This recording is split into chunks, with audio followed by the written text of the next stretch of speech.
a split primary set in watercolors. Today I'm going to show you how you can build your own. I'm going to start with my cool yellow.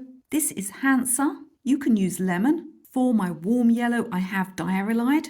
You could use cadmium yellow deep or Indian yellow. For my cool blue I have phthalo blue. You could also use cerulean. My warm blue is French ultramarine. You could use any ultramarine. I've got a cool red. This is permanent rose. You could also use a quinacridone pink. Now I have a scarlet red.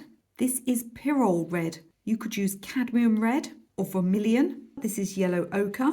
You could also use Naples yellow. I've got a cool brown. This is raw umber. You could also use Van Dyke brown. For my warm brown, I've got burnt sienna. You could also use burnt umber. Lastly, I've got Payne's grey, or you could use neutral tint. I'll put details of the colours I used in the pinned comment.